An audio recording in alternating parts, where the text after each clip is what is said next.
Yes. No. This right here should be like, it's not one of those microphones that goes like this. Mm-hmm. It's one like that. So get really close. Like try it. Okay. Hey. Whoa. Hey. All right. So hold on one second. I got to do like the old school way of movies. Okay. Watch. You got to sync it Once up. I do that, I can sync it up. Yeah. Just did it. This is going to be fun. How should I say it? Huh? Åberg? Yeah. No, say it the right way. Åberg. Yeah, you're good, dude. Åberg. Once I hear it, I'm good. Once I hear it, I'm good. That's the best. Seriously, I'm not making this shit up. That's the best I heard all week. Thank you. For my name. So, Åberg. Åberg.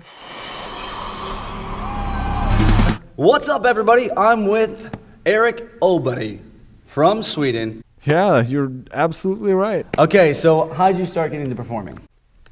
Well, how did I get into performing? You know, I was into skateboarding when I grew up. Mm-hmm. Who's your favorite skateboarder? I'm going with Rodney Mullen. Yeah, I do Rodney Mullen. I really like a Japanese guy called Go Miyagi. Go Miyagi? Saw this video and they did juggling and I was like, oh, okay, that's cool. That's another type of trick. I was interested in tricks. So I got into a little bit of juggling and magic. I wanted to learn magic. I was always interested in magic, but you know, I grew up in the north of Sweden and there was just no way to learn magic. I had some old magic book and I couldn't understand anything. So there's no magic like stores or shops? No, there was no magic stores and there was no one who knew magic around me and, you know, before internet and it was just impossible. So no magic tricks yet. But juggling was available though. We could get clubs and stuff. So I started juggling, and then at a juggling convention, I actually met a magician who taught me a couple of card tricks. And then cool. I think magic is a lot like that. You get kind of a way in, and when you understand the basics, you can kind of understand a lot, and especially when it comes to information. Like if there's something you don't know, you know at least in what kind of contexts and places that you could look for things. Right. So I got into juggling and magic, and I started performing a little bit with a couple of friends. We did a couple of street shows and birthday parties, and I didn't perform too much. But then I moved actually. When I finished high school, I moved to Hong Kong, actually. Wow, Hong Kong, cool. Yeah, I moved to Hong Kong. Why did you go to Hong Kong? Because I did a record label in Hong Kong with a guy there. I mean, that's a long story about Wait, you just left high school and now you're doing record labels? Yeah. I didn't know you, were you in like the music business? Yeah, I was doing, it was punk and hardcore music I wanted to do. We did a couple of records, but I mean, I was 18, 19 years old. What was the name of your band? Aztec Two-Step. Aztec Two-Step. Cool. Yeah. So I got back from Hong Kong a year later or so and didn't really know what to do. And there was this opportunity to apply for a circus school in Sweden that I just started. Mm-hmm. So I was like, okay, cool, that could be fun. I like juggling. So I wasn't interested in performing specifically. I was interested in juggling, really. So I started circus school, and of course performing came along with that. It's just not a conscious choice for me, like, oh, I want to do this. And I know, like, later on, you meet a lot of people, different kind of artists and different kind of performers, and a lot of them are like, they have some kind of, how should I say, intuitively or naturally, they want to perform. They want to be on, they say stuff like, yeah, I love being on stage. I love, that. I can never say I've had that relationship to performing. To me, it was a neutral thing. I liked it if it went well. Right. It's kind of like eating. Do you like eating? Well, I like eating if the food tastes good. Yeah, it's got to taste good. That's kind of how my relationship to performing. Like, I think performing can be the worst thing in the world if it sucks. Yeah. So to me, saying like, oh, I love performing, that doesn't. From that perspective, you don't get it I don't get that. That's cool. Like that. That's cool. It has to be result in something for me. There needs to be connection with the audience. To love it. There has to be some kind of connection, I guess, between you and them. I think performing for me, it's been something has been really always always been changing the way I feel about it and my approach about it. It's never been the same for me. It changes every year. You know, you come out as someone like very experimental when you're performing. It feels like every time I see you, I'm like, wow, okay, I'm excited. What is he going to do next with a prop that, you know what, I see it as this. But when I see you take it, I know I'm in for something. I'm in for a surprise. It's pretty cool, man. Like the wine glass, you do all sorts of crazy. I mean, I would never expect that. You know, even with the balls, even with the clubs. It's amazing to see someone take a prop or take an object and an idea and flip your mind and go, wow, this is not what I expected to do. Those are now, we're at 2017 IJA Festival, and, well, Erik, he killed it in the Cascade of Stars with a club, okay, a juggling club, and pretty much didn't flip it. He actually used his chin and moved it around his body, and that was the rule, right? When the show came and you had at least 30 different amazing moves with this one rule of keeping it always in your chin. Now, I want to know, how did you keep 2 on your chin? Because when I go like this, well, it moves. You know what I mean? So I got to say magic, magnets, anything? No? Yeah, no. It's a practice. It's one of these techniques that's, once you mastered it, it's not that difficult. But it took a good while to figure out because it's very precise. Where'd you come with that idea anyways? Well, it's a long research. I did a lot of head rolls. That was kind of the research I did when I was in circus school in Stockholm. I researched head roll patterns and, well, a lot of the stuff you saw me do in the show on the, what was that, Wednesday? So Wednesday he did head rolls, but he didn't just do head rolls. It was a lot of different manipulations with the hand behind his head, in front of your head. I mean, you just got to see it. It's amazing. You could say it's placements and head rolls. Placements and head rolls. Yeah, like placing balls in different ways on the head specifically. Well, here's so they know. Basically, if you have a pot of soup, right, you like to put some spices. You put a lot of spices in your pots, which means if you're doing head rolls, you would think, okay, placement, so that's the trick. And a lot of people see the basic trick, but you don't. I don't think you care about basic. I think you want to see something more of this. I think you do see something more out of that trick when you see a trick. Most people see the trick and go, oh, placements, and that's it, and they move on. You're like, no. Did you see this trick? Did you see this trick? Did you see this trick? Did you see this trick? Sooner or later, you have 3 or 4 or 5 different ideas. And if you, tell me this, is it a process where you go with the basic and you say, okay, that's never good enough for me. How can I level myself up to something even more? Because I swear, like it was, I saw a placement and I understood, okay, I get it. Then it just took me to a whole different, like you went down a different road. Yeah, I do research. How much you do? I want to do research so that it goes to a level that you can't figure it out in the moment. I want it to be deeper than that because I think we see a lot of juggling and performing that even if we haven't seen it before or we haven't done it ourselves, we can kind of see what kind of thoughts it took to create it. Right. Do you know what I mean? Yep.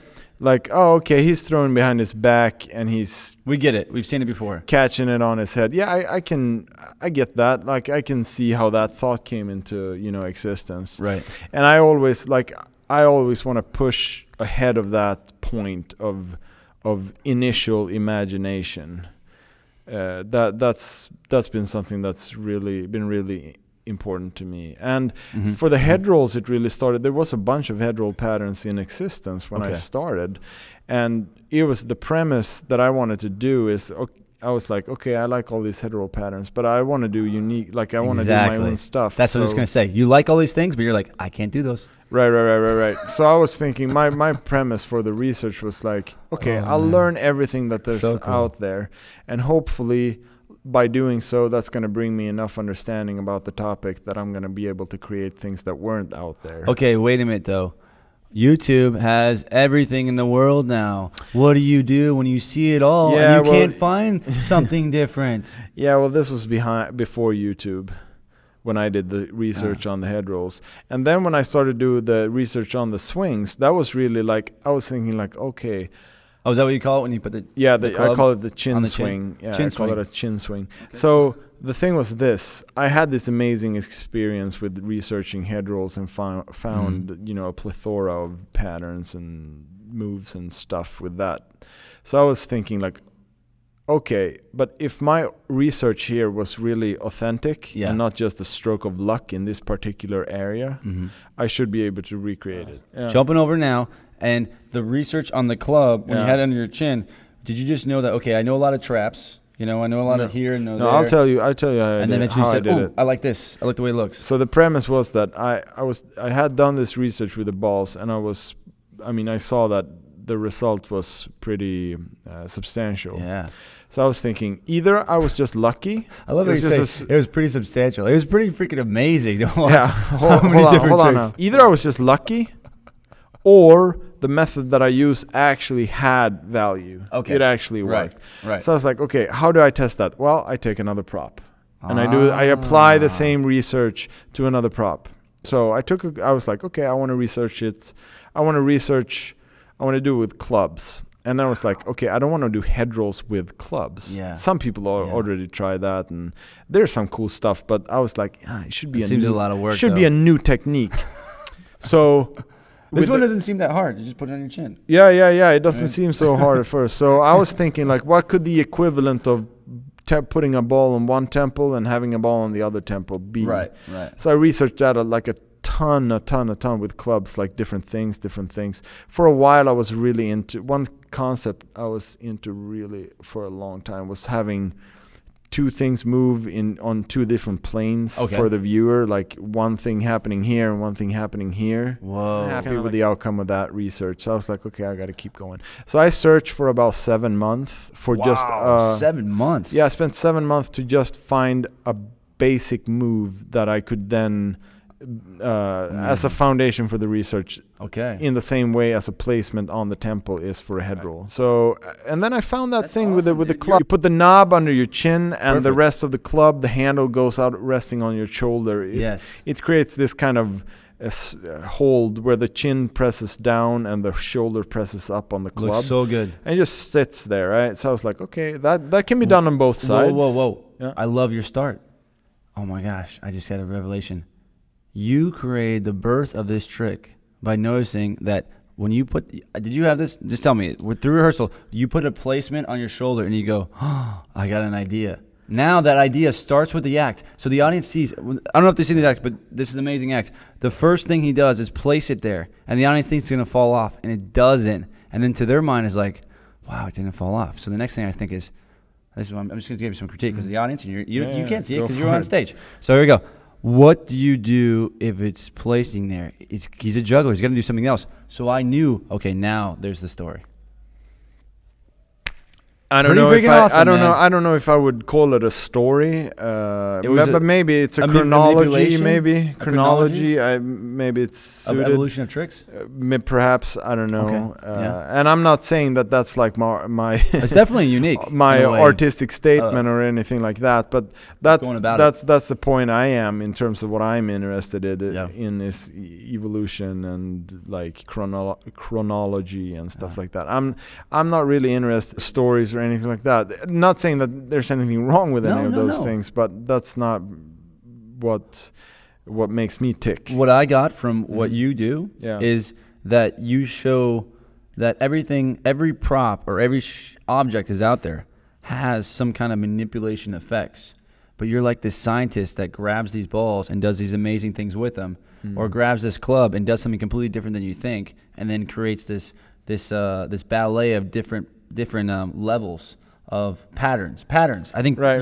You're patterns. It's like you're seeing patterns. So when I say, oh, Erik's gonna be on stage. Okay, cool. What kind of crazy patterns is he gonna have next, and what is he gonna do with what kind of prop? Oh, and I loved how simple it was. It's just one prop, and then going into 3 with them. You know what I mean? You didn't have to go big. You didn't have to go flashy. Sometimes less is more, right? Do you believe in that? Yeah, you could say so. Of course, I want more. Like I still have that gene, I guess, that juggler have. You know, I feel that I enjoy when there's more, but it's funny how we start like that. But more is not always in the numbers. You know, it could be a simplicity that brings out something so that it becomes more in another regard. So I talked to Peter Davison, and he said exactly that. He was like, I did everything when I was young, and then when I got older, I went to one, just maybe none.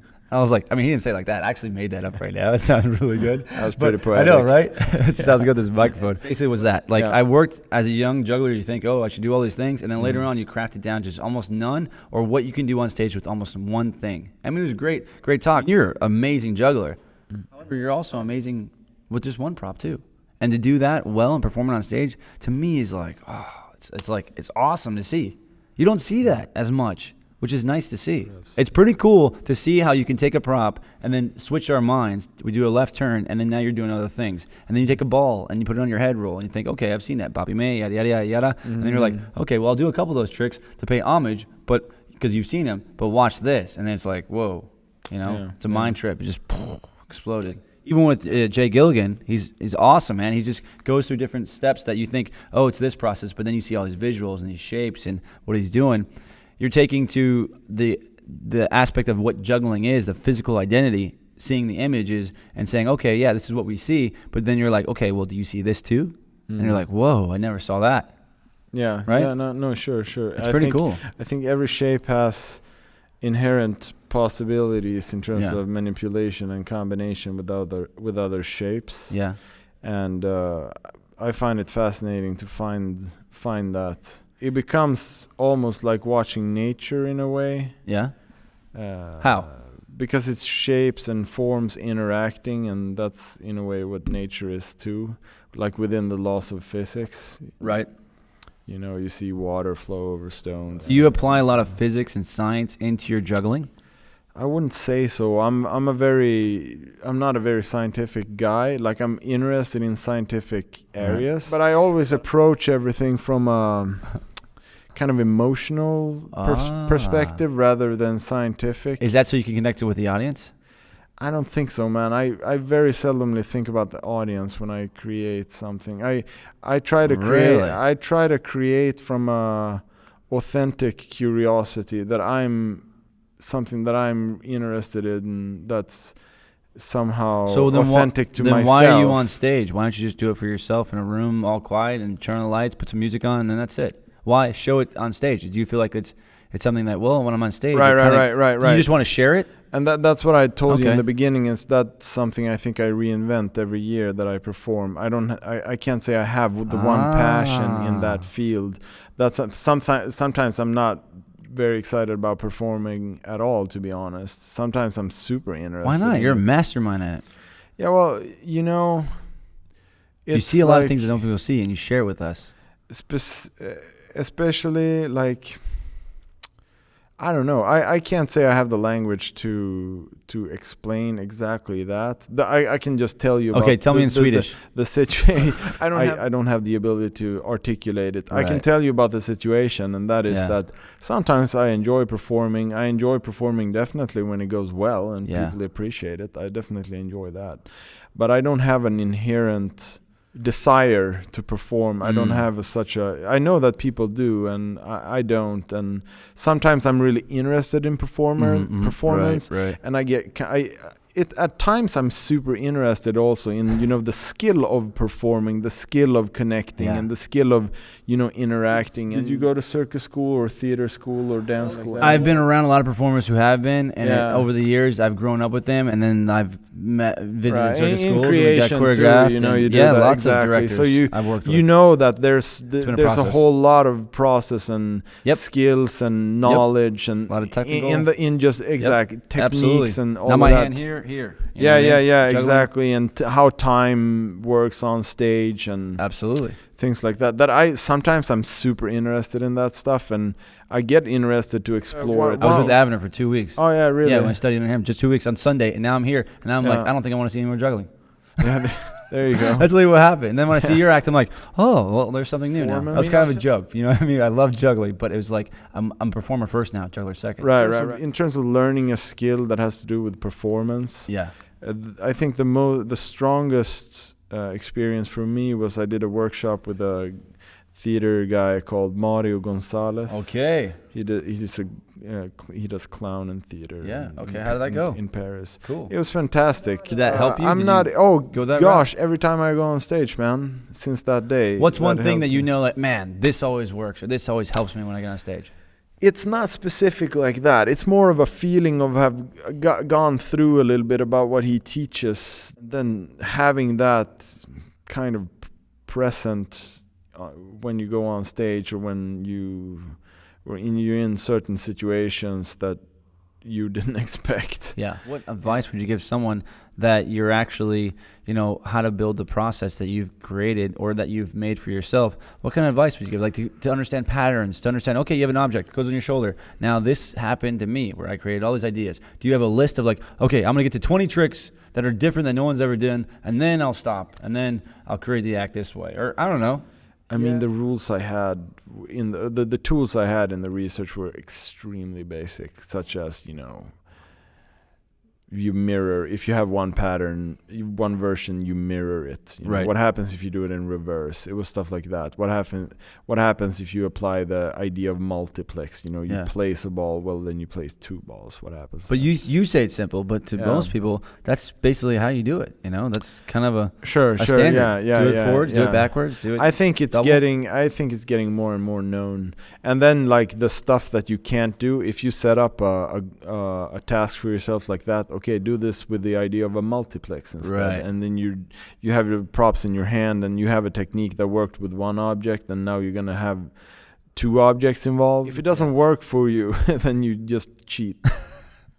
You cheat basically until it works. Right. If you have an idea and it doesn't work, so you fake cheat. it till you make it. Yeah, you fake it till you make it. And a lot of creative stuff comes from that, I think. And a lot of times what you end up with in the end is more interesting than if you would have succeeded from the beginning.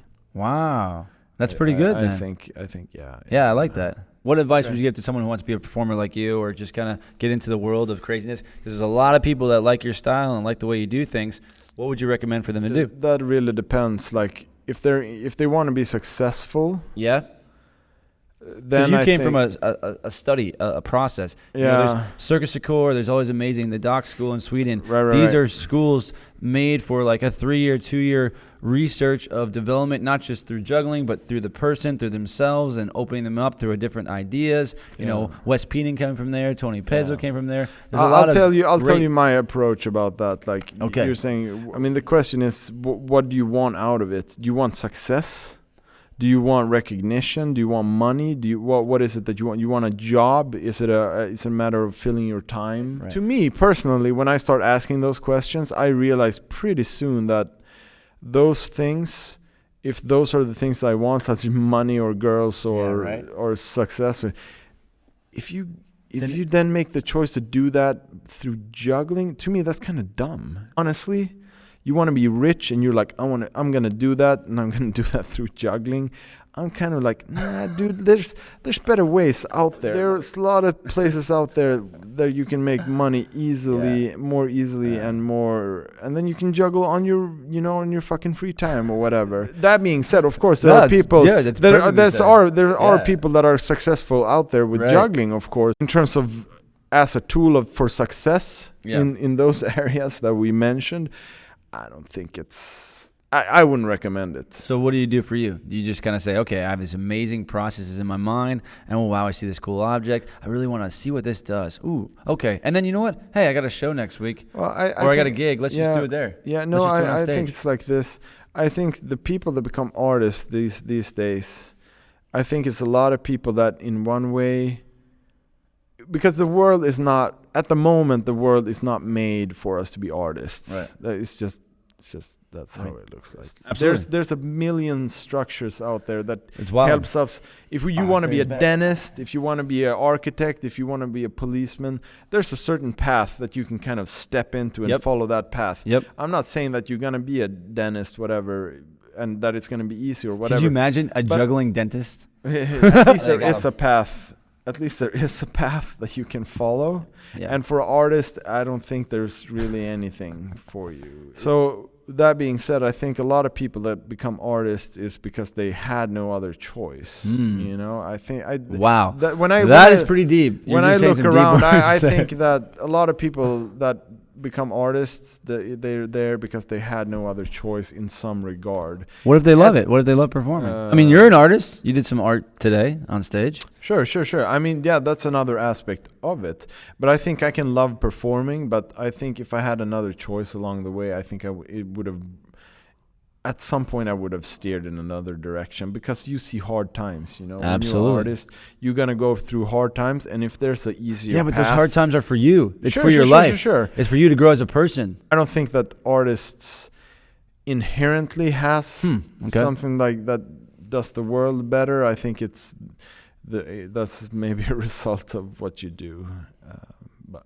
But that's how I feel about it. Right? No, absolutely. So you can be an artist and not create interesting things for anybody. There's a lot of stuff out there that you could just repeat and be successful. That being said, like there's a lot of things that you can just imitate and be much more successful than someone who has a process. I think you are very, not just a curious person, but very wants to know, not just curiosity, but a scientist to wanting to know the reason, the facts of why this happened. So if, for instance, the history of juggling. Why did it happen? Where did it come from? Why are these things here that we use today? Why are clubs here to use today? You had a great lecture just about clubs and juggling and history. What got you into that? I'll tell you.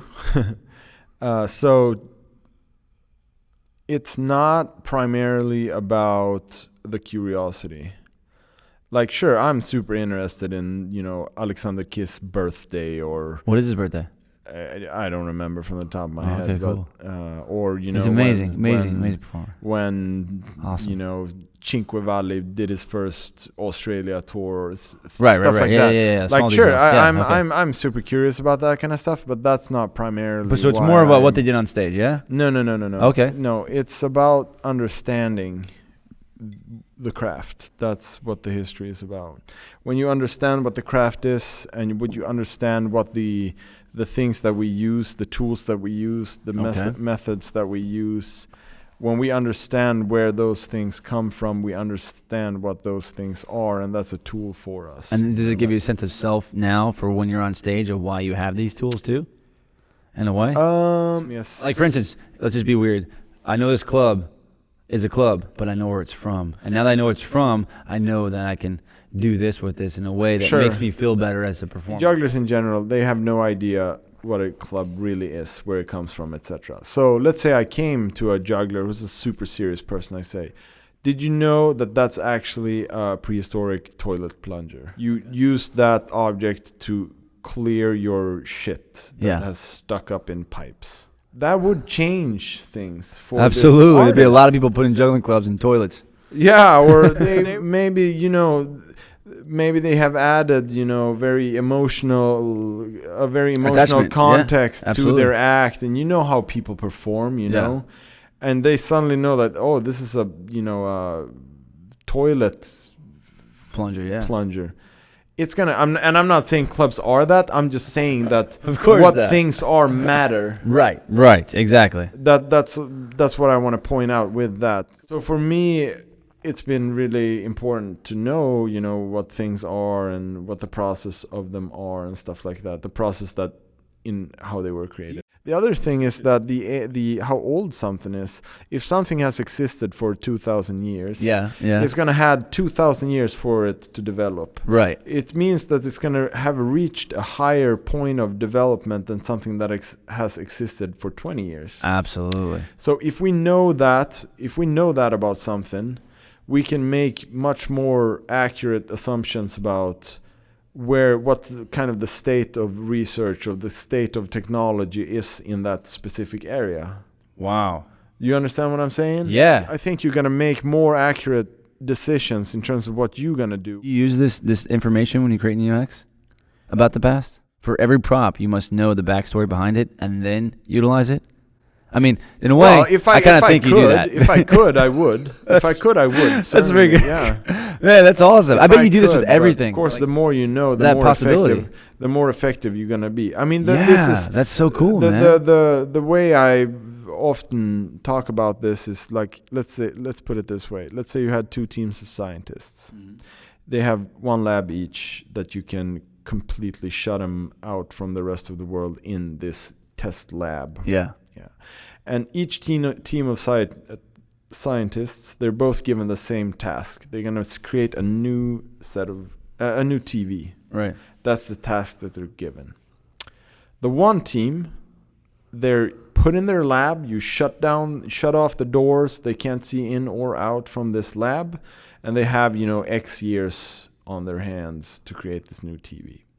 The other lab are placed in the lab, but they're getting access to every single little thing, every single little detail known to humankind about television. Every little bit of progress, every little thing. Okay. And they get the same amount of years to research. That's Lab B. Lab B is going to win the game. Exactly. Yep. For me, that's self-evident. They're going to make a much better, more interesting everything. Wait, is Lab B Circus Secor? Is Lab B Doc School? No. Because I have a feeling that they take things pieces and then they make something great. No, it's not. But I'm definitely striving towards being Lab B, and I'd rather be in Lab B than Lab A. I'll tell you that. Right. Yeah. I don't know. It's always awesome. A matter of resources and time. Well, speaking of the time, you have an amazing family. What's it like being a father? Oh, that's incredible. How do you deal with the family life, and then now you're traveling with Jay Gilligan and doing shows? What's that like? Well, it's pretty new to me still, so that's something that I'm still figuring out. It's been fine so far. I've been trying to tour less and do more intense tours, so while I'm gone, I make more shows. How long you get on for? You gone for a long time, or? Well, we used to tour a couple of weeks at the time, and then now we try. Like I've been trying now, and I haven't been that successful. But my goal is not to be away for more than 1 week. Right. That's what I would wish. That's nice. That's what I would wish. I'd be gone for a week and then come home for some time, and then That's perfect. But still trying to figure that one out exactly how it's gonna go. So what's your baby's name and your wife and everything? My daughter's name's Ilsa and my wife is Amanda. Nice, Ilsa. All right, that's cool. She's like a little cutie pie. That's great, man. So do you want to like teach her juggling if she wants to learn juggling? I don't know. I haven't thought about it yet? I haven't thought too much about that yet. I mean, for sure, I'm going to teach her how to juggle, but if she doesn't like it, then I don't think that juggling has something inherent that people need to know or do to be happy in life. But if she's she sees Daddy do it, and she's always like, "Wow, if she's interested, that's cool. That's fine. That's cool." Now, I know Jay Gillen's got he wants to do like a new show. How did you guys even meet? Like to kind of start doing these shows together, because you guys had an amazing show. Jay was actually my teacher for a while in school. Wow, so what was that like? Had him as a juggling teacher for a while. Yeah, is he pretty strict? Is he kind of like do your homework, make sure you get back? Well, this is many years ago since I was in school. I think his teaching is perhaps different from what it was then, but I mean, it was incredible for me. Yeah. I think it means a lot to me to meet someone who has done things rather than someone who just shows you things. So I think he's a genius. Incredible. I think a lot of ideas he comes with is just he takes something and takes a whole different left turn on things, and I like that. I really enjoyed his workshops here just to kind of get a new mindset and ideas. So when you're doing the schools, tell me this: when you got Jay and he's teaching you, how much did you have? Okay, I have an idea what juggling is. I went to school. Now, when you left the school, did it totally change? Circus school, that's just a parenthesis in a whole life of learning and experiencing things. Cool. I don't think it's stronger or more useful than anything else, to be honest. That's how I feel about it at the moment. I mean, I met some great people in circus schools like Jay, and my main juggling teacher was a guy from Finland called Maxim. And and I mean, he's a genius. But in terms of circus school, I don't. At the moment, and again, I might change my mind on. You think it's a vague term to say about that?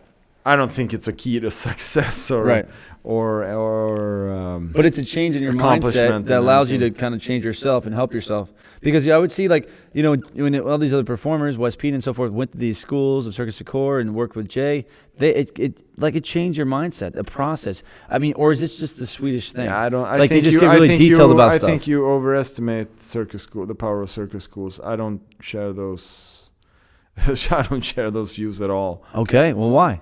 No, I think that those people that you mentioned, they had things that were inside of them already. Perhaps that circus school helped them to bring those things out. I don't think they were manufactured in the circus school. I'm not very positive towards circus schools, to be honest. Really? You would think it's better to just go through yourself and be an individual and go through your own process yourself? I don't know about that. I'm not saying that, but I do think that what I hear mostly about circus schools and what's going on and the whole process of application and so many things, I think it should be restructured.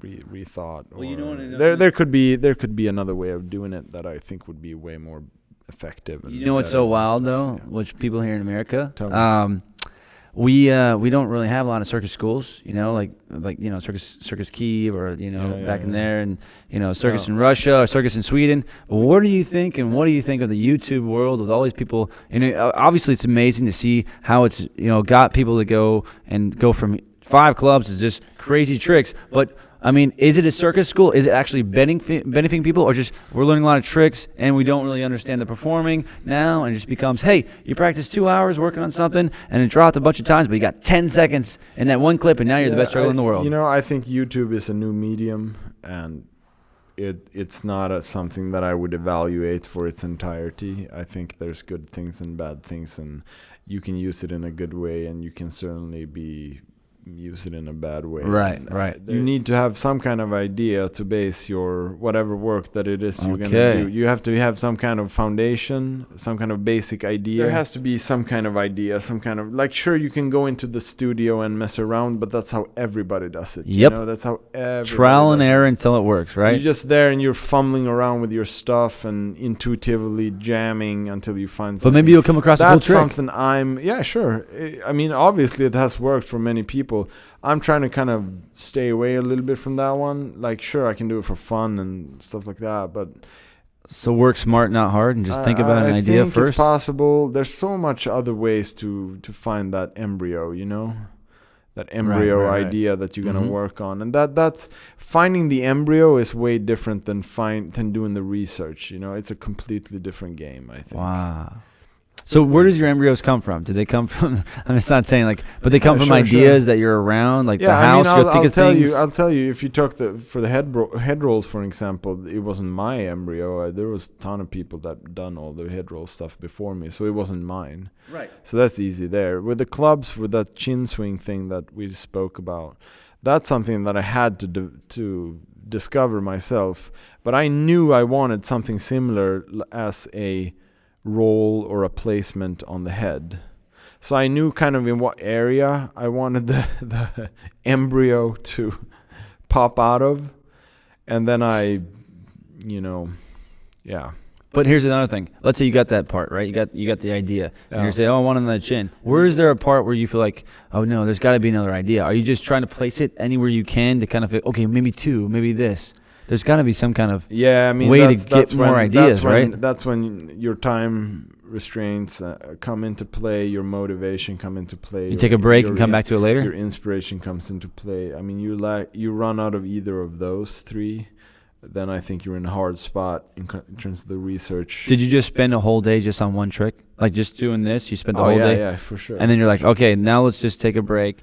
I try to stay motivated and stay inspired, and then just work and not think about how long something takes, or I should be done with this by, I try not to do that because I want to create something that's authentic and that's more worth to me. I'd rather personally get into a rough spot in terms of time and money and all of that, and then be like, okay, gosh, I'm in a rough spot here. I better fix this, and then you take a break for that reason. Okay, and that's good. So that's good to know. And you fix it, and then you can return rather than some kind of. I know that this can seem pretty unrealistic to a lot of people. I'm not saying I'm presenting you with some kind of golden formula here, but that's the approach that I've had, is that I just do the work that I feel needs to be done. And sometimes it takes a lot longer than normal. Yeah, exactly. And just keep it going. That's the approach that I've had. So. Mad respect for that. So last question. What has performing and juggling given back to you? What's the gift it's given back to you? I mean, certainly it has given back, a lot of guts. You fail a lot on stage, At least I did. You shoot yourself in the foot so many times. Either, I think, as a performer, especially as a juggler, you either learn how to deal with that, or you end up doing something else. I think it's either of the two. I mean, you see some people that kind of suppress it, I think. But after a time, it's going to collapse on you.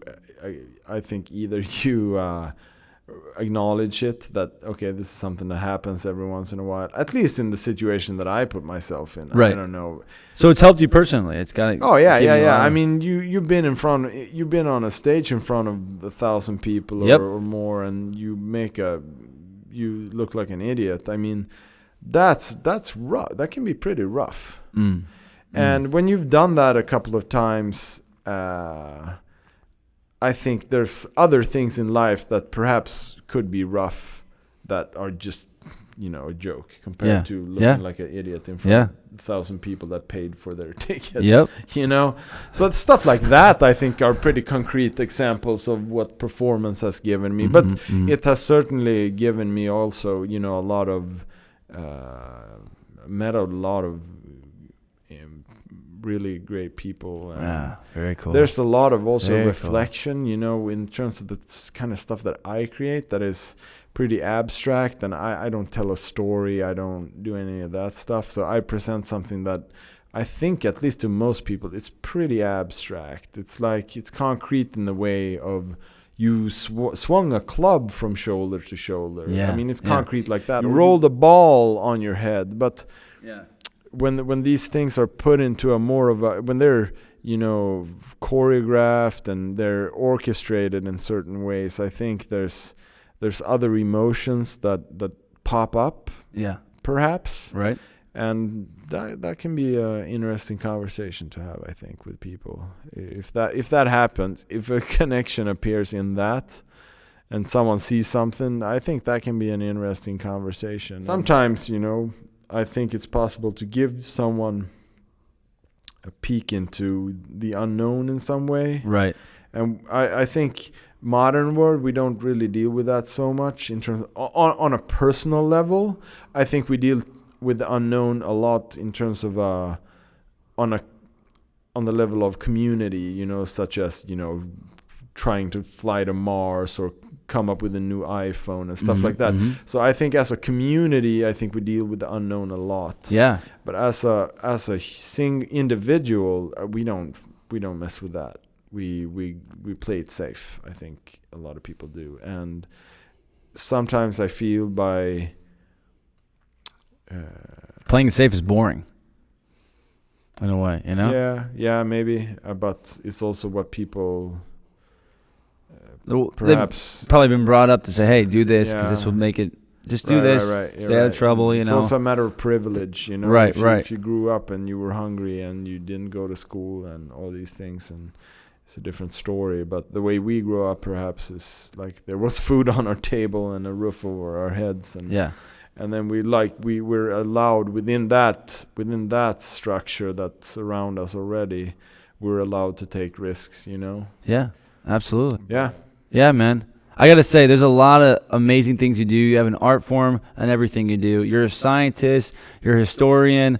I really appreciate your work. I really enjoy watching you. Tonight was a really cool breakthrough for me to kind of see a different idea where juggling goes. And not just that, but where shapes and performing and seeing something that you probably don't really see often, but it's always there, but you can do it just a different way. And you show that to many thousands and thousands of people every time. Thank you very much, Taksimukin. I really appreciate you coming up here and sharing your ideas with the podcast and sharing it with everybody. I can't say enough. Cool, man. Thank you very much. Thanks a lot for there you have it, me. Eric. Thanks, man. Åberg. Yeah. Eric Åberg. There you go. Man. That was good. That was good? Yeah, that was good. Okay, there you got it. Eric Åberg. Thanks for watching. See you guys next time. Peace. How did you like it? That was fun, right? That was fun. Cool, man. Thanks for doing that.